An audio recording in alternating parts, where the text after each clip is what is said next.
నమస్తే friends, welcome back to our channel. ఎన్నాళ్ళు మనం ఎదురు చూసిన ఒక అద్భుతమైన మలుపు ఈరోజు కార్తీక్ దీపం సీరియల్లో రానే వచ్చింది. డాక్టర్ హారిక ఇచ్చిన ఒక్క ట్విస్ట్తో పారిజాతం మైండ్ బ్లాంక్ అయిపోయింది. ఎన్నాళ్ళు తాను పెంచుకుంటున్న జ్యోత్స్న తన రక్తం కాదని పారిజాతానికి అర్థమైపోయింది. మరి తన సొంత మనవరాలు ఏమైంది? ఎక్కడో దిక్కులేని అనాథల బతుకుతోందా అన్న నిజం తలుచుకునే పారిజాతం కుమిలిపోయిన తీరు చూస్తే ఎవరికైనా రోమాలు నిక్కబొడుచుకోవాల్సిందే. అలాగే స్వప్న కాశీల మధ్య మొదలైన కొత్త డ్రామా ఏంటి? కాశీ ఇంట్లోకి వస్తే నేను ఇంట్లోంచి వెళ్ళిపోతాను అని స్వప్న ఎందుకు వార్నింగ్ ఇచ్చింది? దీప త్యాగాన్ని చూసి డాక్టర్ హారిక ఎందుకు కన్నీళ్లు పెట్టుకుంది? ఈరోజు ఎపిసోడ్లో జరిగిన ఈ మైండ్ బ్లోయింగ్ ట్విస్ట్లను ఇప్పుడు క్లియర్గా విశ్లేషించుకుందాం. ఎక్కడ స్కిప్ చేయకుండా చివరి వరకు చూడండి. కార్తీక్ దీపల ఫ్యాన్స్ ఎవరైనా ఉంటే వెంటనే వీడియోకి ఒక లైక్ వేసుకోండి. ఫ్రెండ్స్, కథలోకి వెళ్తే ఎపిసోడ్ స్టార్టింగ్లోనే శ్రీధర్ గారి ఇంట్లో ఒక పెద్ద భూకంపం వచ్చింది. కావేరి, స్వప్న, శ్రీధర్ ఎక్కడికో గుడికి బయలుదేరుతూ ఉంటారు. సరిగ్గా అప్పుడే వాళ్ళ కారుకి డ్రైవర్గా ఎంట్రీ ఇస్తాడు మన కాశీ. కాశీని చూడగానే స్వప్న కోపంతో ఊగిపోతుంది. అల్లుడు డ్రైవర్ ఏంటి అని కావేరి అడిగితే డ్రైవర్గా పెట్టుకున్న వ్యక్తి అల్లుడయ్యాడని శ్రీధర్ కౌంటర్ ఇస్తాడు. కానీ స్వప్న మాత్రం ఈ నాటకాన్ని ఇట్టే పసిగట్టేసింది. నాకు అంతా అర్థమవుతోంది నాన్న, కాశీని డ్రైవర్గా తెచ్చింది కేవలం నాతో కలపడానికే కదా అని నిలదీస్తుంది. అప్పుడు శ్రీధర్ గారు ఒక అదిరిపోయే కండిషన్ పెడతాడు. ఈ రోజు నుంచి కాశీ మన డ్రైవర్, మనతోనే ఉంటాడు, మనతోనే తింటాడని తేల్చి చెప్పేస్తాడు. ఈ మాట వినగానే స్వప్న ఈగో ఎక్కడో హట్ అవుతుంది. మీరు చెప్పింది నిజమైతే నేను ఈ ఇంట్లో ఉండే ఆఖరి రోజు ఇదే అవుతుంది. ఈ క్షణమే వెళ్ళిపోతా అని ఆవేశంగా వెళ్ళిపోతుంది. చూశారుగా ఫ్రెండ్స్, స్వప్న కోపాన్ని కాశీ ఎలా తగ్గిస్తాడో, వాళ్ళిద్దరి మధ్య ప్రేమ ఎలా చిగురిస్తుందో రాబోయే రోజుల్లో చూడాలి. ఇక ఈరోజు ఎపిసోడ్లో అసలు సిసలైన ట్విస్ట్ పారిజాతం రియలైజేషన్.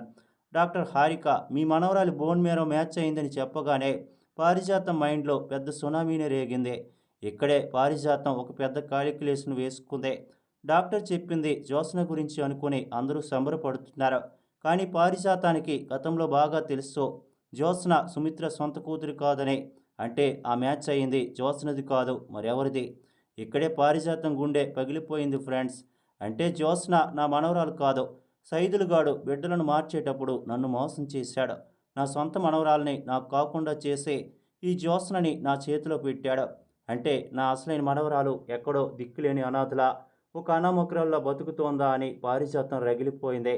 ఒరే సైదులు, నువ్వు బ్రతుకుంటే నా చేతుల్లో చచ్చేవాడివురా అని పగతో రగిలిపోయింది. అంతేకాదు ఫ్రెండ్స్, జ్యోత్స్న దగ్గరికి వచ్చే ఇకపై నన్ను గ్రాని అని పిలవద్దు. నేను ఈ నిజాన్ని జీర్ణించుకోవాలి. నువ్వు సుమిత్ర కూతురివి. నా మనవరాలు ఎక్కడో అనాథలా ఉంటే నువ్వెక్కడ మహారాణిలా ఉన్నావని మనసులోనే కుమిలిపోతూ జ్యోత్స్నని దూరం పెడుతుంది.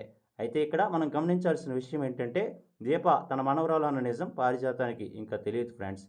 ఆమె దృష్టిలో దీప కేవలం ఇంట్లో పని చేసుకునే వంటలకు మాత్రమే. అయితే ఇంకో పక్క పారిజాతం తన మనవరాలు ఎక్కడుందో అని ఏడుస్తుంటే, మరో పక్క అసలైన మనవరాలు దీప తన కడుపులో పెరుగుతున్న బిడ్డను త్యాగం చేయాలనే నిర్ణయంతో నరకం అనుభవిస్తోంది. ఇక్కడే డాక్టర్ హారిక దీపల మధ్య ఒక అద్భుతమైన ఎమోషనల్ సీన్ జరిగింది. డాక్టర్ దీపను అడుగుతుంది, దీపగారు ఆవేశంలో బిడ్డను వదులుకుంటాను అన్నారు. ఇప్పుడు ఆలోచించుకుని చెప్పండి, నిజంగానే కడుపులో బిడ్డను వదులుకుంటారా అని. అప్పుడు దీప చెప్పిన సమాధానం ప్రతి ఒక్కరి గుండెను తాకుతుంది. ఈ పరిస్థితుల్లో మీ అమ్మ ఉంటే చావుకు వదిలేస్తారా డాక్టర్? అమ్మ ఇచ్చిన జన్మ కంటే విలువైంది ఏదైనా ఉంటుందా? అనారోగ్యం లేని శరీరానికి మించిన ఆస్తి ఉంటుందా అని దీప అంటుంది. ఈ మాటలకు డాక్టర్ హారిక కూడా కన్నీళ్లు పెట్టుకుంది. మీ అమ్మ ఎంత లక్కీ దీప, తాను కూతుర్ని కాదు అమ్మను కన్నది. తల్లి ప్రాణాన్ని కాపాడుకోవడానికి తల్లి స్థానాన్ని వదులుకుంటున్న నీలాంటి కథ నేనెక్కడా వినలేదని డాక్టర్ చేతులెత్తి దండం పెట్టినంత పని చేస్తుంది. ఇక ఈ ఎపిసోడ్ చివరిలో మరో కీలకమైన సంఘటన జరిగిందే. సుమిత్ర గారు క్యూర్ అవుతున్నారన్న ఆనందంతో ఇంట్లో ఒక చిన్న విందు ఏర్పాటు చేయాలని దశరథ్ చెప్తాడు. దీప ప్రేమగా స్వీట్స్ పట్టుకొని సుమిత్ర గారి దగ్గరికి వెళ్తుంది. కానీ ఇక్కడ సీన్ చూసి పారిజాతానికి అమాంతం రక్తం మరిగిపోయింది. ఎందుకంటే సుమిత్ర తన పక్కన జ్యోత్స్నను కూర్చోబెట్టుకొని ప్రేమగా తల నిమురుతూ ఉంటుంది. ఆ సీన్ చూడగానే పారిజాతానికి ఎక్కడో కాలిపోయింది. నా సొంత మనవరాలు ఎక్కడో తిండి లేక అనాథలా బతుకుతుంటే నా రక్తం కాని ఈ జ్యోత్స్న ఇక్కడ రాకుమారిలా కూర్చొని తల్లి ప్రేమను అనుభవిస్తుందా అని పారిజాతం లోపల రగిలిపోవడం క్లియర్గా కనిపించింది. అయితే ఇక్కడే అసలు ట్విస్ట్. డాక్టర్ వచ్చి శాంపిల్స్ మ్యాచ్ అయ్యాయని చెప్పినప్పటి నుంచే దశరథ్ గారి చూపుల్లో చాలా తేడా వచ్చింది. ఆయన జ్యోత్స్న వైపు చాలా అనుమానంగా చూస్తున్నారు. జ్యోత్స్న భయం, పారిజాతం కోపం ఇవన్నీ ఆయన గమనిస్తున్నారు. దీన్ని బట్టి త్వరలోనే దశరథ్ గారు అసలు నిజం తెలుసుకునే అవకాశం ఉంది. మొత్తానికి ఫ్రెండ్స్, ఈరోజు ఎపిసోడ్తో కథ మొత్తం రివర్స్ అయిపోయింది. ఎన్నాళ్ళు జ్యోత్స్నకు సపోర్ట్ చేసిన పారిజాతం ఇక జ్యోత్స్నను పక్కన పెట్టి తన అసలైన మనవరాలి కోసం వెతకడం మొదలు పెడుతుందా? తన కళ్ళ ముందే ఉన్న దీపనే తన సొంత మనవరాలని పారిజాతానికి ఎప్పుడు తెలుస్తుంది? మీరేమంటారు ఫ్రెండ్స్? పారిజాతం తన మనవరాలను వెతికే ప్రయత్నంలో దీప బయోడేటా తెలుసుకుంటుందా? కామెంట్స్లో మీ అంచనా ఏంటో చెప్పండి. నేను ప్రతి కామెంట్ చదువుతాను. ఈ రివ్యూ మీకు నచ్చితే ఖచ్చితంగా ఒక లైక్ వేసుకోండి. కొత్తగా చూస్తున్న వాళ్ళు మన ఛానల్ని సబ్స్క్రైబ్ చేసుకొని ఆ బెల్ ఐకాన్ ఆల్లో పెట్టుకోండి.